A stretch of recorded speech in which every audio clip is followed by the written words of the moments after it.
성경 말씀은 요한일서 3장 18절 말씀과 야고보서 2장 14절로 17절 말씀입니다. 요한일서 3장 18절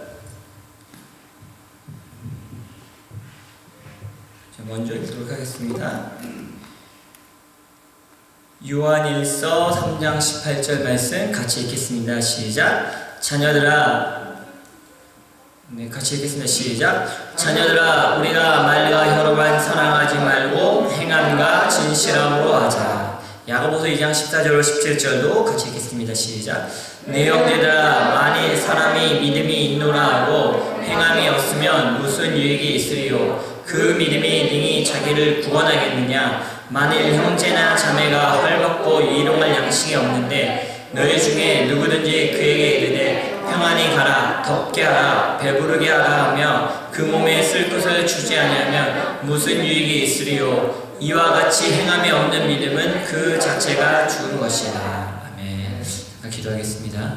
하나님 아버지, 오늘 하나님의 말씀을 듣습니다. 이 말씀을 듣고 우리가 깨닫게 하시고 주님의 말씀대로 살아가게 허락하여 주옵소서. 하나님 말씀을 우리 심령에 뿌려질 때 그 말씀이 열매 맺게 허락하여 주옵소서. 방에 악한 세력들은 예수 이름으로 묵문이 묶임받고 떠나가시다. 주님 감사합니다. 예수님의 이름으로 기도합니다. 아멘. 같이 합시다. 치유와 회복되어 세계를 품자. 오늘 말씀의 제목이기도 하고 2021년도 우리 교회 비전이기도 합니다. 같이 합시다. 사랑과 나눔이 있는 교회. 사랑과 나눔이 있는 교회. 사랑과 나눔이 있는 교회가 되길 간절히 소원합니다. 할렐루야. 할렐루야. 2021년도 새해 첫 주 예배를 하나님 앞에 드릴 수 있어서 너무너무 감사합니다. 2020년도에도 하나님이 우리를 보호하셨고 이끌어 주셨고 하나님 은혜로 역사하셨습니다. 그렇지 않습니까? 그래서 그럼에도 불구하고 우리는 더 감사하는 것은 2021년도는 더욱 기대가 되는 것은 하나님은 살아계시고 지금도 역사하고 계시다는 겁니다. 무슨 얘기인지 아시겠습니까? 지금 코로나로 어렵고 힘들지만 그래도 하나님은 지금 살아계시고 역사하고 계시고 우리를 돕고 계십니다. 네. 그래서 따라합시다. 믿음은 해석이 중요하다. 믿음은 해석이 중요합니다. 내게 당하는 상황과 환경을 보면서 왜 나에게 이런 일이 일어났지? 왜 저 사람들에게는 그렇지 않은데 왜 나한테만 이런 일이 일어났지? 그리고 나는 왜 이렇게 어렵고 힘들지? 하는가라는 이런 해석이 아니라 이 어려움을 통해서, 이 고통을 통해서, 이 환경을 통해서 하나님이 지금 나에게 무엇을 말씀하시는지, 하나님이 나를 가르치시고 어떤 더 좋은 것을 주실 거야 라는 믿음의 해석이 있어야 된다는 겁니다. 그래서 여러분, 믿음은 여러분의 환경들을, 여러분의 당하는 일을 잘 해석하시길 예수님의 이름으로 부탁드립니다. 12월 31일 날 제 집사람과 아침에 기도하면서 그런 마음을 하나님이 주셨습니다. 2020년도를 돌아보니까 제가 많이 아팠고 또 응급실에도 5번을 가고 수술까지 하고 나니까 그런 마음이 들더라고요. 기도하면 2021년도는 성도님들의 건강을 위해서 간절히 기도해야겠다. 더 중보하면서 기도를 해야겠다. 왜냐면 건강해야지 하나님을 잘 섬길 수 있으니까. 특별히 우리 교회 태풍계 성도 한 분 한 분 다 건강하시길 간절히 예수님의 이름으로 축복합니다. 예수 이름으로 건강하게 될지어다. 아멘. 그렇게 될 줄을 믿습니다. 네.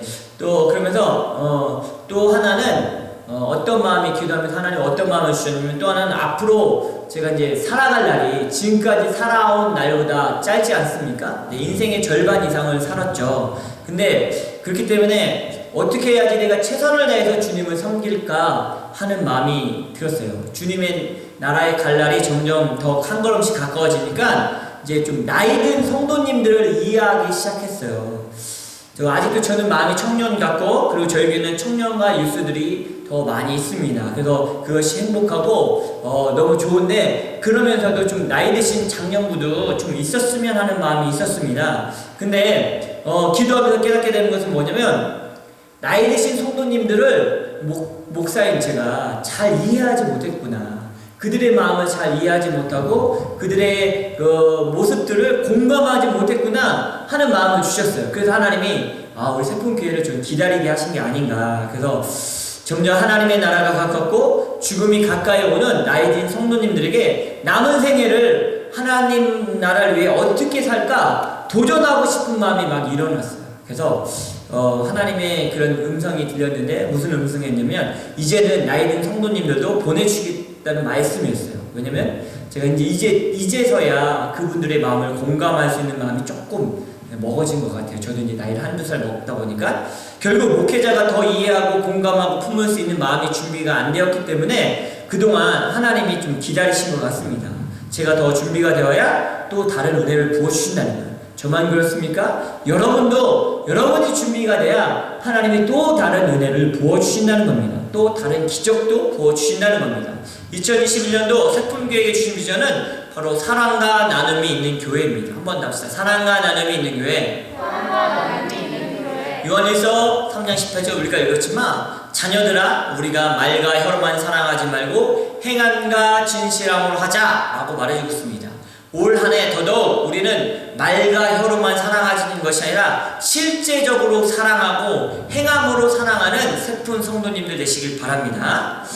가끔씩 주변에서 일어나는 일들을 볼 때 내 자신도 어떤 사람들이 목회자니까 더더욱 어렵고 힘든 성도들을 보면 걱정해주고 공감해줍니다. 그리고 기도해줍니다. 근데 기도까지는 잘 하는데 그 어떤 도움의 행동을 잘 하지 못했던 제 모습을 발견하게 됩니다. 여러분도 그렇지 않습니까? 누가 어려운 일이 당하면 힘들었겠다, 어려웠겠다 공감해주고 또 그럼 내가 기도해줄게 하면 기도도 해줍니다. 그러나 실질적으로 이렇게 우리가 행동을 잘 못하지 않을 때가 많지 않았습니까? 근데 오늘 요한일서 3장 18절에 자녀들아 우리가 말과 혀로만 사랑하지 말고 말로 하는 것만 사랑하지 말고 행함과 진실함으로 하자라고 말해주고 있는 거예요. 야고보서 2장 14절 17절에 보면 내 형제들아 만일 사람이 믿음이 있노라 하고 행함이 없으면 무슨 유익이 있으리요 그 믿음이 능히 자기를 구원하겠느냐 만일 형제나 자매가 하루 받고 일용할 양식이 없는데 너희 중에 누구든지 그에게 이르되 평안히 가라 덥게 하라 배부르게 하라 하면 그 몸에 슬픔을 주지 않으면 무슨 유익이 있으리요 이와 같이 행함이 없는 믿음은 그 자체가 죽은 것이라. 어떤 형제가 여러분의 친구가 배고파 가서 밥 먹어 옷을 얇게 입어서 야 옷 좀 따뜻하게 입어 라고 말하는 것도 좋지만 거기서 끝난다면 그 믿음은 죽은 믿음이라고 성경에 말해주고 있는 거예요. 그래서 제가 야고보서 2장을 보면서 큰 충격을 받았어요. 따라서 행함이 없는 믿음은 죽은 믿음이다. 여러분 행함, 우리 사랑의 행동이 없는 믿음은 죽은 믿음이래요. 몇 주 전부터 우리 청년의 회장인 현정이가 불면증으로 잠을 잘 못 잔다고 그래서 약을 먹어야 뭐 4시, 5시에 잠이 든다고 해서 계속 이제 기도해줬습니다. 전화로 기도를 해줬는데 그러고서 이제 뭐 카모마일 티를 마시면 좀 좋다. 잠 잘 잘 수 있다. 그리고 상추를 먹으면 졸리니까 그걸 먹어라. 그 비타민 B를 챙겨 먹어라 라는 이야기를 해줬는데 야고보서 2장의 말씀을 읽다가 딱 깨달은 거예요.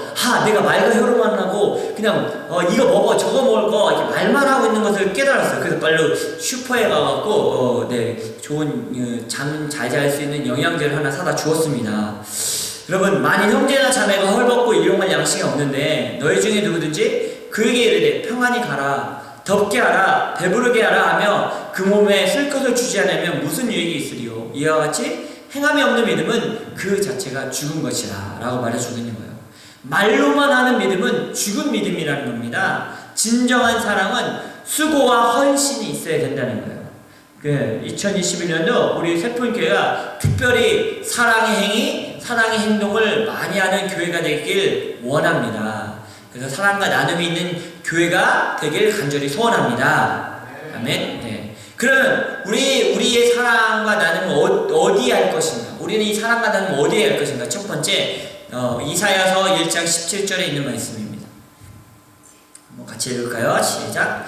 선행을 배우며 정의를 구하며 학대받는 자를 도와주며 고아를 위하여 신원하며 가부를 위하여 병화나 하셨느니라. 잠언 19장 17절입니다. 시작. 가난한 자를 불쌍히 여기는 것은 여호와께 구워드리는 것이니 그의 선행을 그에게 갚아주시리라. 첫 번째 우리의 사랑과 나눔을 누구에게 할 것이냐? 따라합시다. 가난한 자들과 나누라. 가난한 자들을 돌보고 우리의 가진 것을 나누는 것은 오늘 성경에 보니까 하나님의 명령이기도 하고 또 하나는 잠언의 말씀이니까 하나님께 구워드리는 거예요. 하나님께 빌려드리는 거예요. 너무 놀랍지 않아요? 여러분이 하나님한테 무엇을 빌려드릴 수 있어요? 구워드릴 수 있어요? 우리의 돈을 하나님께 꿔줄 수 있어요. 하나님 돈이 더 많으신데. 그런데 우리가 가난한 자들을 돕고 가부를 돕고 약한 자들을 돕는 것이 하나님께 빌려드리는 거예요. 구워드리는 거예요. 그래서 나중에 하나님은 그것을 반드시 상으로 갚아주시겠다라고 말해주고 있는 거예요. 여러분 길을 가다가 혹시 홈리스들을 만나시게 됩니까? 그러면 그냥 지나치지 마세요. 커피 한 잔이라도 대접하십시오. 그것이 가난한 자들을 돌보는 것이 하나님께 빌려드리는 행위래요. 상처받고 많은 명이 무너진 원주민 아이들에게 우리가 성탄 선물을 보냈습니다. 그리고 팬데믹으로 인해서 우리가 팬데믹 마스크와 이런 것들을 우리가 또 헌금해서 보냈습니다. 이것은 바로 우리가 하나님 앞에 구워드리는 행위였다는 거예요. 빌려드리는 행위였다는 거예요. 그 선물의 가치가 하나님이 알고 계시고 반드시 갚아주신다는 거예요. 여러분 교회에서 이렇게 여러 번 얘기했지만 어떤 분은 동참하고 어떤 분은 교회에서 또 하나 보내 하고 지나갔지만 여러분 성경 말씀에 보면 이 가난한 자들과 나눈 것은 하나님께 빌려드린 거예요. 그리고 하나님이 그 상을 갚아주신다라고 말해주고 있는 거예요.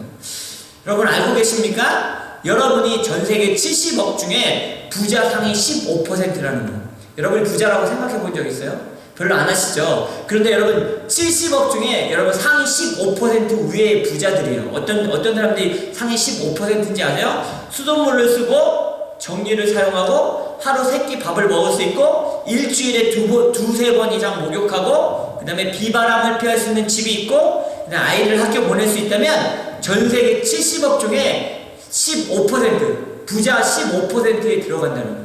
그럼 우리 거의 대부분 한국 사람들, 이 캐나다의 사람들은 상위 15%에 들어가는 거예요. 나머지 약 60억 정도는 우리보다 가난한 자들이라는 거예요. 그들은 하루에 3끼를 먹을 수가 없어요. 우리는 2끼 먹는 사람은 일부러 안 먹는 거지 못 먹어서 안 먹는 거 아니잖아요. 그들은 차를 타고 어디 갈 수가 없고 그들은 비가 오면 새는 집에 살 수밖에 없고 그들은 수돗물이 없는 그냥 우물물이나 아니면 그냥 호수에 있는 물을 떠다가 먹어야 되는 그런 사람들이 있다는 거예요. 우리는 외식을 하면 오늘 짜장면을 먹을까 피자를 먹을까 한식을 먹을까 고민할 때 여러분 아십니까? 매일 4만 명 이상이 굶어 죽고 있다는 거예요. 하루에 4만 명이 굶어 죽고 있어요. 우리는 피자를 먹을까 짜장면을 먹을까 고민할 때 매일 밤 배가 고파서 잠자리에 이 배고픈 채로 잠이 드는 사람이 전 세계 인구의 7분의 1인 10억 약 15% 20% 사람 10억의 인구가 배고픈 대로 잠이 든다는 거예요. 전 세계에서 태어난 아이들 중 40%가 영양실조로 인해 장애를 갖고 살아간다고 합니다. 전 세계 아이들 중 3%만 제대로 된 교육을 받는다는 거예요. 여러분 제대로 교육받았죠? 여러분 전 세계 3% 안에 드는 거예요. 병원이 부족해도 아파도 치료를 못 받고 죽어야 하는 경우가 대부분이라는 겁니다. 그렇다면 우리 생각해 봅시다. 우리는 이렇게 한국에서 태어나고 캐나다에서 태어나서 잘 살고 좋은 환경에 있는데 굶지 않는데 왜 나머지 85%의 사람들은 밥을 못 먹고 비바람을 못 피하고 굶고 고통스러운 것이 있습니까? 왜 우리는 잘 먹고 잘 살게 태어났고 그들은 고난과 고통, 아프리카, 중남미 이런 동남아시아에 있는 사람들 가난하게 살아갑니까? 그것은 바로 그 가난한 자들에 대한 책임이 우리에게 있다는 거예요. 하나님께서 우리가 그들에게 사랑을 나누라고 하는 거예요. 여러분 주기도문 우리 이렇게 고백하지 않습니까? 우리에게 일용할 양식을 주시옵고 우리는 고백합니다. 근데 여기서 우리라는 단어를 잃어버리고 나에게 일용할 양식을 주시옵고 라고 생각합니다. 우리예요. 우리. 나뿐만 아니라 내 주변에 있는 사람까지 하나님 일용할 양식을 달라고 기도하는 거예요. 그렇다면 우리가 나눠야 될 사랑을 나누고 우리의 가진 것을 나눠야 될 책임이 우리에게 있다는 겁니다. 여러분 교회에서 나눔의 사역을 한다고 할 때 적극적으로 참여하시길 바랍니다. 그리고 홈리스 분들을 만났을 때 따뜻한 커피라도 한 잔 대접하십시오. 주변의 가난한 자들에게 여러분의 물질을 흘려보내시길 바랍니다. 두 번째는 누가복음 19장 10절입니다. 같이 읽겠습니다. 시작. 인자가 온 것은 잃어버린 자를 찾아 구원하려 함이니라. 두 번째 따라 잃어버린 영혼과 나누어야 된다. 잃어버린 영혼과 나누어야 한다. 예수님이 이 땅에 오신 목적이 잃어버린 영혼을 찾아오셨대요. 그렇다면 영적으로 가난한 자들에게 복음이 전해지도록 그 영혼을 사랑하고 나누어야 된다는 거예요. 특별히 가난한 나라들은 이 동남아나 아프리카나 이런 나라를 가보면 여러분 그 동네에 교회가 먼저 들었느냐 모슬렘 사원이 먼저 들었느냐에 따라서 그 동네 종교가 바뀝니다. 선교사님이 가서 교회를 세우잖아요. 그러면 그 동네가 다 크리스천이 돼요. 근데 가난한 나라, 특별히 가난한 나라에 모슬렘 사원이 세워지잖아요. 그럼 그 동네가 다 모슬렘 성도들이 되는 거예요. 왜 그런지 아세요? 교회가 생겨지고 모슬렘 사원이 생겨지면 거기서 어떻게 먹을 것을 나눠줍니다. 그리고 학교를 만들어요. 학교를 보내기 시작해요. 그러면 음식을 먹기 위해서 학교를 다니기 위해서 그 종교를 따라가기 시작한다는 거예요. 저도 케냐에서 사역하면서 마지막 1년 반은 지금 이제 마사이족에 사역했지만 마사이족과 캄바족의 경계인 술탄 함무드라는 동네에서 사역을 했습니다. 이 술탄 함무드는 모슬렘이 많은 지역이었어요. 여러분 지하드라고 들어봤어요? 모슬렘 그 전사들을 그리고 막 폭탄 테러하는 사람들을 훈련했던 곳이 바로 그 술탄 함무드 동네예요. 그리고 거기가 이제 고속도로 중간에 있기 때문에 많은 청년들이 강도 일을 해요. 예. 그 밤에 지나가는 차들을 목 같은 거 깔아서 펑크가 나면 이제 큰 칼 같은 걸 가서 강도질하는 그런 동네예요. 그런 동네에서 목회를 하는데 이제 청년들을 전도하기 위해서 축구팀을 만들고 배구팀을 만들었습니다. 그리고 팀 경기하러 갈 때 교회에 오지 않는 사람은 축구팀으로 경기를 못 해요. 배구팀으로 경기를 못 해요. 그러니까 모슬렘 형제들이 와서 앉아있는 거예요. 예배 시간에. 자기 축구하러 가려고 배구하러 가려고. 그리고 이제 주일과 금요일에 끝나면 빵과 우유를 줬어요. 그들에게 배부르게 먹기 위해서. 왜냐면 그러니까 주일학교가 막 몇백 명씩 부흥하는 거예요. 성도들이 엄청 몇 배가 부흥했어요. 먹는 것을 나누는 단순한 사역이었어요. 먹을 것을 줬어요. 비싼 것도 아니에요. 식빵에 그 다음에 우유와 티를 섞은 그런 티를 줬어요. 아마 한 주에 많이 들어야 100불 정도밖에 안 들었었어요. 근데 그것을 먹으러 오면서 예수님을 만났다는 거예요. 여러분이 10불을 좀 더 값어치 있게 쓸 수 있는 방법이 하나님 나라와 복음을 위해서 나눌 때 바로 이렇게 아름답게 쓸 수 있다는 겁니다. 여러분의 10불로 한 영혼을 살릴 수도 있다는 거예요. 한 영혼을 주님을 만나게 할 수 있다는 거예요. 우리 교회가 선교에 목숨을 거는 이유가 바로 요것에 있습니다. 하나님이 가장 기뻐하시는 이유고 가장 가치 있는 일이기 때문입니다. 신앙생활 오래 했다고 자랑하지 말고 성경 많이 알고 있다고 성경 많이 읽었다고 자랑하지 말고 기도 많이 했다고 자랑하지 말고 나눔이 없다면 기도 많이 하고 성경 많이 읽고 신앙생활 오래 했어도 무슨 훈련 다 받았어도 여러분 나눔이 없다면 사랑이 없다면 잃어버린 영혼에 대한 나눔이 없다면 여러분의 믿음은 가짜라는 거예요. 죽은 믿음이라는 거예요. 살아있는 믿음은 나눔이 있는 믿음, 행동하는 믿음이라고 분명히 성경에서 말해주고 있습니다. 이번에 또 선교부에서 모여서 같이 우리가 멕시코 선교사님을 해서 더 특별히 헌금하자. 물론 파송 선교사님이기 때문에 우리가 후원금을 매달 500불씩 보내고 있지만 더 보냈으면 좋겠다 해서 선교부에서 멕시코 선교 헌금하자고 더 결정을 했어요. 예, 이게 더 값어치 있는 일 아닙니까? 좀 더 우리의 것을 흘려보내서 복음을 위해 쓸 수 있다면 그보다 더 값어치 있는 일은 없다는 겁니다. 세 번째 갈라디아서 6장 10절입니다. 같이 읽겠습니다. 갈라디아서 6장 10절 시작. 그러므로 우리는 기회 있는 대로 모든 이에게 착한 일을 하되 더욱 믿음의 가정들에게 할지니라.